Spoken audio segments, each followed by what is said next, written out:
भिवानी पहुंचे भाजपा के राष्ट्रीय सचिव ओम प्रकाश धनखड़ ने पूर्व सांसद जगबीर सिंह के निधन पर शोक व्यक्त किया। राज्यसभा चुनाव को लेकर कांग्रेस पर निशाना साधा। ओम प्रकाश धनखड़ ने कहा कि कांग्रेस पार्टी के 25% लोगों ने बीजेपी को वोट दिया है। उन्होंने कहा कि 25% कांग्रेस के एमएलए का वोट देना बहुत बड़ी बात होती है। ओम प्रकाश धनखड़ ने कहा कि कॉन्फ्रेंस का कोई सामर्थ्य अब बचा नहीं है। खुद को संभालने का, खुद को ठीक रखने का न देश में बचा है और न ही प्रदेश में बचा है। कैसा राजनीति कि वो सत्संगी थे महाराज जी के, महाराज जी के शिष्य थे। मेरे पिताजी भी महाराज जी के बहुत अच्छे सत्संगी, तो पिताजी के समय से ही मिलना जुलना परिवार का उनका वो रहा है। और राजनीति में भी एक सांसद के नाते एक शानदार भूमिका उन्होंने कि भाई मैं एक शब्द में कहूँ तो जैसी लीनी वैसी धर दीनी रह चुकी। सर बात करें राज्यसभा चुनाव की, काफ़ी खेला हो चुका है इसमें। कांग्रेस के जो है 9 एमएलए टूटने थे, उन्हीं को 25% कांग्रेस जो है उसमें से, और 25% बहुत बड़ी मात्रा होती है। मुझे लगता है कांग्रेस का कुछ सामर्थ्य बचा नहीं है खुद को संभालने का, खुद को ठीक रखने का।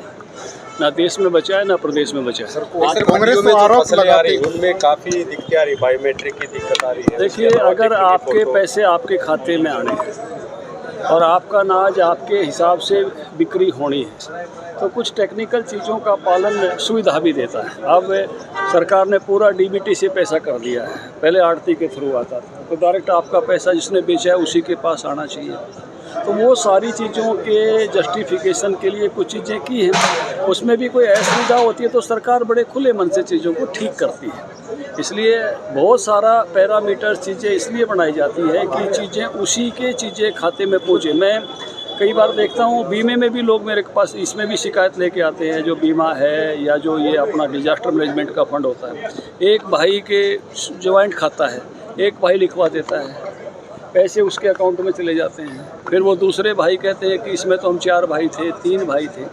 इसलिए इस सारे में जो जिसकी जितनी ज़मीन है, जो बोई गई है, जो उसने चढ़ाई है, जो वो बेच रहा है, तो उसका पेमेंट ठीक उसके खाते में जाए।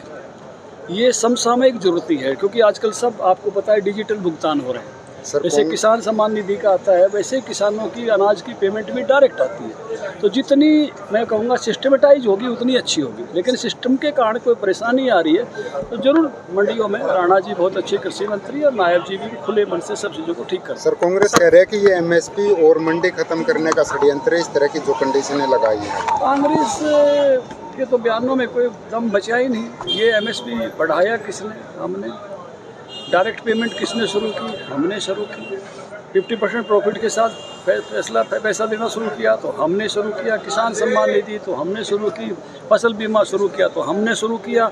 ये तो किसानों का केवल नारेबाजी करते थे, इन्होंने किया कुछ नहीं। किसानों के लगाते हैं कि जैसे अगर ये कानून इतने ही बेहतर थे तो उस समय क्यों नहीं लागू किए गए आपके समय में? क्योंकि अगर किसी किसान के पास ट्रैक्टर नहीं है तो वो किस तरह से सर अपना काम करेगा? नहीं, उसने जो लिखवाया है, उसने जो जानकारी दी है कि मैं अपना अनाज किस उससे लेके आऊँगा, उसी की बात है। उसकी जानकारियों के आधार पर ही तो है ना। उसका बायोमेट्रिक तो उसका ही बायोमेट्रिक है, उसकी दी हुई जानकारियों के आधार पर। जो लीज के आधार पर किसान खेती कर रहे हैं, वो भी सब जानकारी देने का सिस्टम है। किसी ने किसी की ले रखी है, किसी के लिए कठिनाई नहीं है।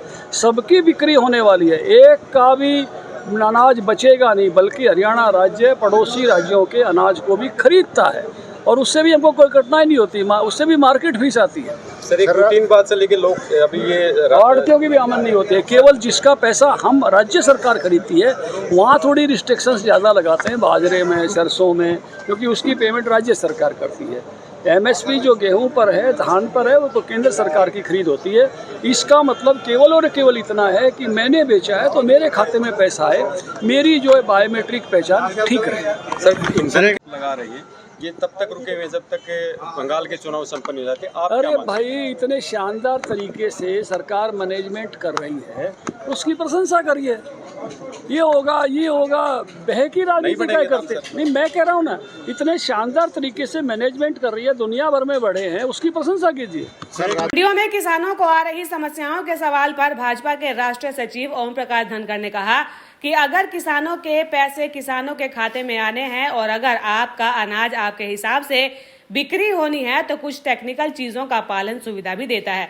उन्होंने कहा कि सरकार ने पूरा पैसा डीबीटी के माध्यम से कर दिया है। पहले आढ़तियों के माध्यम से आता था, लेकिन अब सीधा किसानों के खाते में आता है।